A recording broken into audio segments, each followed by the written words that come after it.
లేవియాకాండము 19వ అధ్యాయము. మరియు యెహోవా మోషేకు ఇలాగ సెలవిచ్చెను, ఇజ్రాయేలుల సర్వ సమాజముతో ఇట్లు చెప్పుము, మీరు పరిశుద్ధులై ఉండవలెను, మీ దేవుడనైన యెహోవానగు నేను పరిశుద్ధుడనై ఉన్నాను.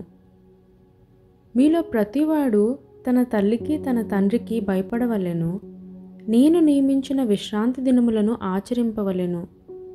నేను మీ దేవుడనైన యెహోవాను. మీరు వ్యర్థమైన దేవతల తట్టు తిరగకూడదు, మీరు పోత విగ్రహములను చేసుకొనకూడదు. నేను మీ దేవుడనైన యెహోవాను. మీరు యెహోవాకు సమాధాన బలి అర్పించినప్పుడు అది అంగీకరింపబడినట్లుగా అర్పింపవలెను. మీరు బలినర్పించినాడైనను మరునాడైనను దాని తినవలెను. 3వ నాటి వరకు మిగిలియున్న దానిని అగ్నితో కాల్చివేయవలెను. 3వ నాడు దానిలో కొంచెమైనను తినిన ఎడల అది హేయమగును, అది అంగీకరింపబడదు. దానిని తినువాడు తన దోష శిక్షను భరించును. వాడు యెహోవాకు పరిశుద్ధమైన దానిని అపవిత్రపరచెను, వాడు ప్రజలలో నుండి కొట్టివేయబడును. మీరు మీ భూమి పంటను కోయినప్పుడు నీ పొలము యొక్క ఓరలను పూర్తిగా కోయకూడదు. నీ కోతలో పరిగెను ఏరుకొనకూడదు. నీ ఫలవృక్షముల తోట పరిగెను కూర్చుకొనకూడదు. నీ ఫలవృక్షముల తోటలో రాలిన పండ్లను ఏరుకొనకూడదు. బీదలకును పరదేశులకును వాటిని విడిచిపెట్టవలెను. నేను మీ దేవుడనైన యెహోవాను.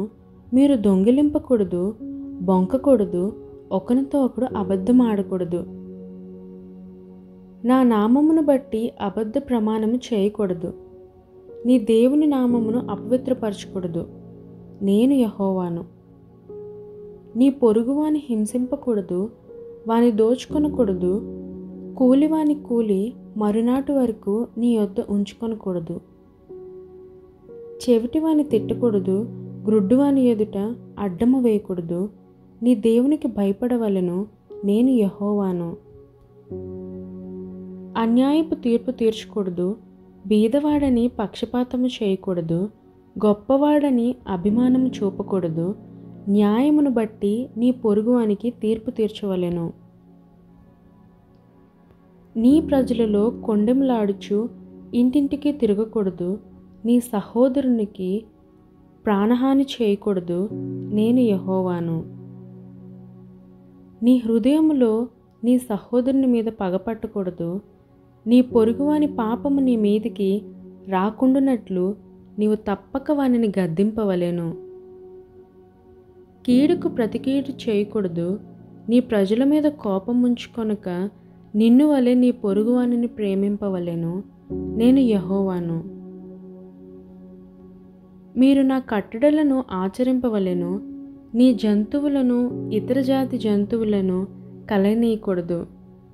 నీ పొలములో వేరువేరు జాతుల విత్తనములు చల్లకూడదు. బొచ్చును నారయు కలిసిన బట్ట వేసుకొనకూడదు. ఒకనికి ప్రదానము చేయబడిన దాసి వెల ఇచ్చి విమోచింపబడకుండగానేమి, ఊరక విడిపింపబడకుండగానేమి, ఒకడు దానితో శయనించి వీరస్థలమును చేసిన ఎడల వారిని శిక్షింపవలెను. అది విడిపింపబడలేదు గనుక వారికి మరణశిక్ష విధింపకూడదు. అతడు అపరాధ పరిహార్థ బలిని అనగా అపరాధ పరిహార్థ బలియగు పొట్టేలును ప్రత్యక్షపు గుడారం యొక్క ద్వారమునకు యెహోవా సన్నిధికి తీసుకొని రావలెను. అప్పుడు యాజకుడు అతడు చేసిన పాపమును బట్టి పాప పరిహార్థ బలియగు పొట్టేలు వలన యెహోవా సన్నిధిని అతని నిమిత్తము ప్రాయశ్చిత్తము చేయవలెను. దీని వలన అతడు చేసిన పాపము విషయమై అతనికి క్షమాపణ కలుగును. మీరా దేశమునకు వచ్చి ఆహారమునకై నానా విధములైన చెట్లను నాటినప్పుడు వాటి పండ్లను అపవిత్రముగా ఎంచవలెను. వాటి కాపు మీకు ఎక్కువగా ఉండినట్లు అవి 3 సంవత్సరముల వరకు మీకు అపవిత్రముగా ఉండవలెను. వాటిని తినకూడదు. 4వ సంవత్సరమున వాటి ఫలములన్నీ యెహోవాకు ప్రతిష్ఠితమైన స్తుతియాగ ద్రవ్యములగును. 5వ సంవత్సరమున వాటి ఫలములను తినవచ్చును. నేను మీ దేవుడనైన యెహోవాను. రక్తము కూడినదేదియూ తినకూడదు, శకునములు చూడకూడదు, మంత్రయోగములు చేయకూడదు, మీ నుదిటి వెంట్రుకలను గుండ్రముగా కత్తిరింపకూడదు, నీ గడ్డపు ప్రక్కలను గొరకకూడదు, చచ్చిన వారి కొరకు మీ దేహమును చీరుకొనకూడదు, పచ్చబొట్లు మీ దేహమునకు పొడుచుకొనకూడదు. నేను మీ దేవుడనైన యెహోవాను. మీ దేశము వ్యభిచరింపకయు దుష్కమ ప్రవర్తనతో నిండకయు ఉండునట్లు మీ కుమార్తె వ్యభిచారిణి యగుటకై ఆమెను వేశ్యగా చేయకూడదు. నేను నియమించిన విశ్రాంతి దినములను మీరు ఆచరింపవలెను, నా పరిశుద్ధ స్థలమును మన్నింపవలెను. నేను యెహోవాను.